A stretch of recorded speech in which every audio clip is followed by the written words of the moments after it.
Will history come a full circle where the Prime Minister of India's erstwhile colonial ruler, the UK, will be a man or woman of Indian origin?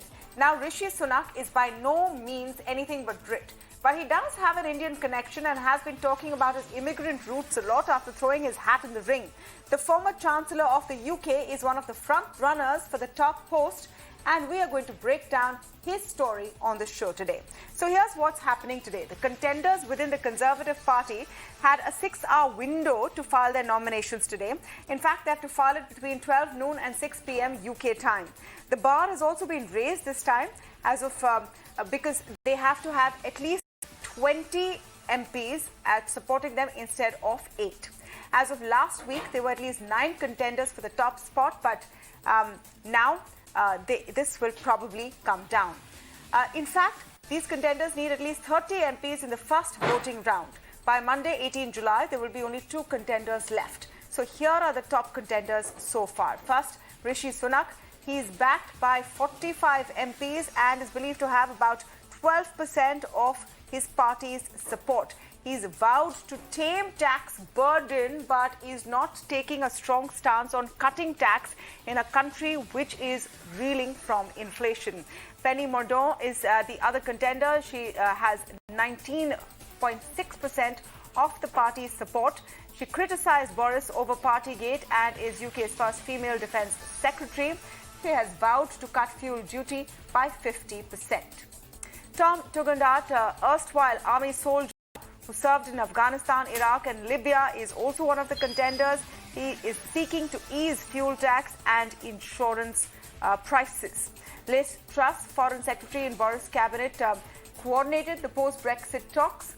She's the longest-serving cabinet member and has vowed immediate tax relief. So these are some of the primary contenders who are now emerging. But for now, let's focus on the Desi boy, Rishi Sunak. He was born in Southampton in 1980 and was an analyst for Goldman Sachs for a while.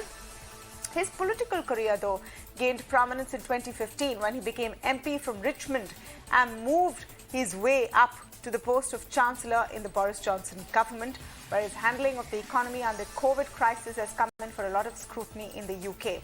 So what's his Indian connect? Why are all the Desis so excited? Rishi's parents are of Indian origin. He's married to Akshita Murthy, who he met at Stanford University and who happens to be the daughter of Narayana Murthy, the founder of Infosys. His wife's massive wealth because of her ownership of some Infosys shares has caught the attention of the British press that claims she is wealthier than the Queen. And this is one of the reasons he's also been in the center of many controversies. He was fined in the Partygate scandal, which eventually was one of the key reasons for Boris Johnson to lose his job. He's been slammed for high taxes that he continued to impose during COVID-19 and the high cost of living. And his wife, on the other hand, has been accused of paying less tax. He's also at the center of a controversy because he held a green card even while he was a chancellor. But is some of the opposition towards Rishi Sunak taking on racist undertones? So there was this one tweet by a barrister, Joe Mom, who then deleted it when he said, "Do you think that the members of your party are ready to select a brown man, Rishi?" Well, that really is the question that is on everyone's mind, but no one's really talking about. Is the UK ready for a brown Prime Minister? So will Rishi Sunak make it to the top post? Let's listen in to what he said today after formally putting in his bid. Boris Johnson is one of the most remarkable people I have ever met. And whatever some commentators may say, he has a good heart. Did I disagree with him? Frequently. Is he flawed? Yes. And so are the rest of us. Was it no longer working? Yes. And that's why I resigned. But let me be clear. I will have no part in a rewriting of history that seeks to demonize Boris, exaggerate his faults, or deny his efforts. So he's running on the "Are you ready for Rishi" campaign. How is it going? Let's get a ground feel on what the real situation and the real picture is. Naomi Canton is joining us now on the show. She's a UK contributor for the Times of India. Naomi, great to have you on the show. And thank you for taking out the time. I'm also speaking with Dilip Sinha, former ambassador and former permanent representative of India to the United Nations. Welcome, Ambassador. Naomi, let me begin by, your take. Of course, there's a lot of interest here in Rishi Sunak because of his Indian origins, etc. But is the fact that he's sticking by Boris Johnson going to be tough for him to find supporters? Not necessarily. He has got a lot of support. He's got massive support from the Indian diaspora in the UK. And I think he's just a nice person. And I think what he said today at his campaign launch in Westminster was that basically he is under attack from the Johnson allies in this leadership campaign. And he was basically saying, look, I'm not going to do that. I'm not going to start attacking other candidates. I'm just going to have a positive campaign. So I think it's just not in his personality to get that antagonistic. I don't know that will have a massive impact on his campaign, the fact that he was heaped praise on Boris Johnson earlier today.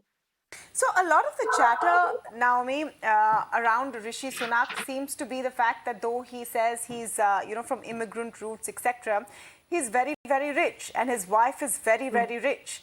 And the fact that right now in the UK, like many parts of the world, there's high inflation, high cost of living, people are still suffering from the after effects of the pandemic, he doesn't put them in a very good light. Do you think this is his biggest challenge? That is probably his biggest challenge. You're absolutely right. And it's a lot to do with his wife's wealth as well. She's often the target. And I think that is a problem, and that is why some people don't like him. But so other people overlook that and look at his policies and his background living in the States and his success in business. So it is something he has to grapple with, and he has made a few faux pas on the way, like when he borrowed a Kia motor car in a petrol station to try and look like the ordinary person, and then he couldn't use the debit card reader. And I think his wife brought out some very expensive teacups to give tea to some journalists the other day. So, and he wears expensive trainers, and all these things get picked up by the media. But it's not the whole population that gets bothered by that. It's just a certain segment. And also, it's actually the conservative grassroots who are going to decide the next prime minister. It's not the whole population. So in the grassroots, what's the mood is what we should find out. I'm also joined by Lord Meghnad Desai. Thank you, sir, for speaking with us today, and great to have you on the show.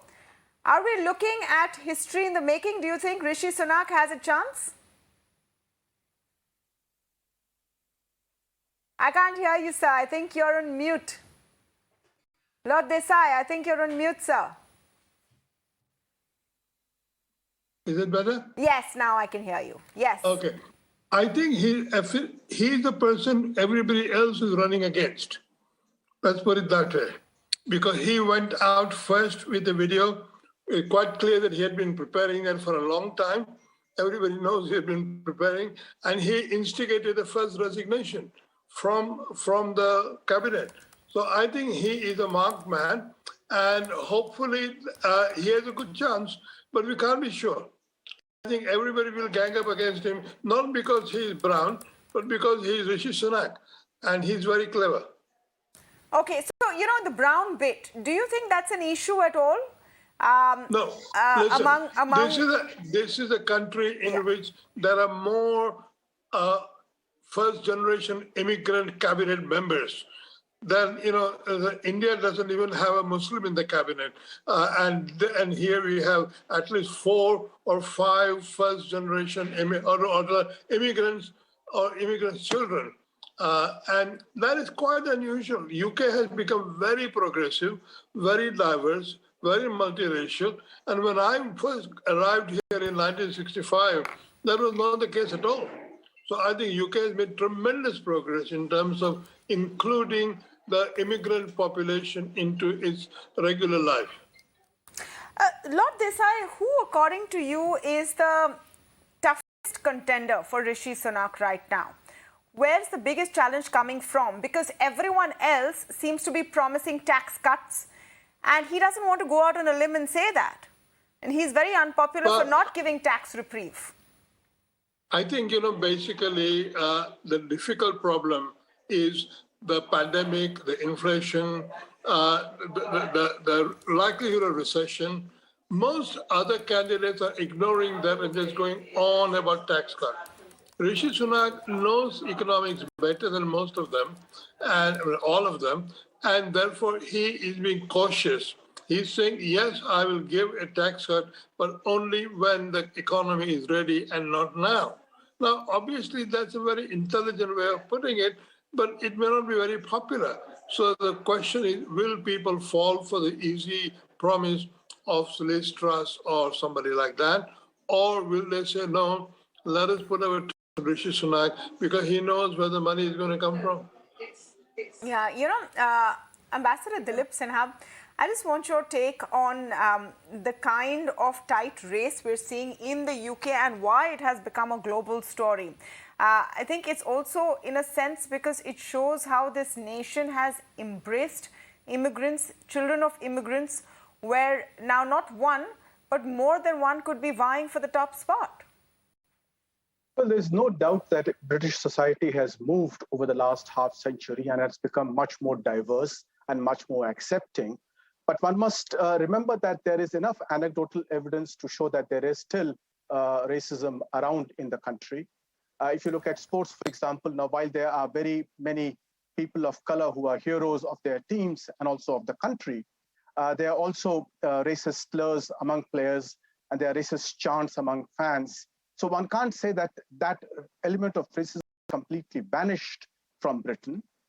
Now, in this particular race, it is quite obvious that Mr. Sunak is racing not only against the fact that he's brown, and that will definitely be a factor, as you yourself pointed out from one tweet that was deleted, but also the fact that his economic policies come from the fact that he's chancellor and is extremely rich, and he's not willing to go down the populist path of giving tax cuts. But in all this, one must remember that Rishi Sunak has had the initial success of being the frontrunner among the Tory MPs. He has got the widest endorsements for his candidature. And he's also the favorite of the bookies, possibly because of his background as an investment banker and his financial background. But you must remember that in this survey that was carried out by the Conservative Home, among the larger membership of the Tories, that were 200,000 people, Tory members who will vote at the final stage when the last two candidates remain, among them, Rishi Sunak is not the most popular candidate. It is Penny Mordaunt. And if I remember correctly, I think Rishi Sunak came third in that race. So one has to be careful about how one projects, estimates the chances of Rishi Sunak. They are both the factors of the color of his skin as well as his financial and economic background. That will be elements that will play up eventually when the vote goes among the larger membership of the party. I want your take on what Ambassador Sinha has just said, that there is an underlying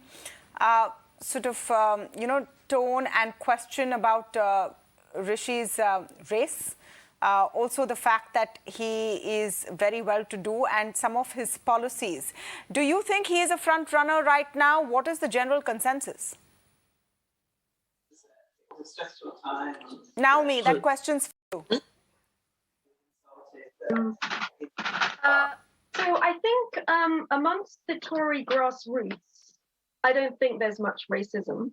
I think they are evaluating him on his policies. And there's obviously people who prefer different policies because he's been sort of branded as a high-tax chancellor who spent a lot of money, of state money, especially with the furlough scheme. And so some people are against that and they're going for other candidates. And some of the candidates are promising to lower taxes immediately and get rid of the national insurance hike. And he's not promising to do that. He's offering a more long-term solution to the economic crisis. So I don't sense I don't think there's a lot of racism, because also there has been a very diverse cabinet, and the Chancellor of the Exchequer is like one of the highest offices of state, and that has been occupied by him. So I don't feel a lot of racism there, but there is, I do agree there is some racism wider in society here and there. And I do think some of the attacks on Rishi have had racist undertones, but that hasn't necessarily been from Conservatives. Yeah, so it's going to be momentous if he does make it. Lord Desai, how do you see this race unfolding over the next few days? Do you think Rishi still has the best chances? I think Rishi will be most likely in the final round. It's not clear who will be against him, but I think he will be in the final round of 2, facing the party members.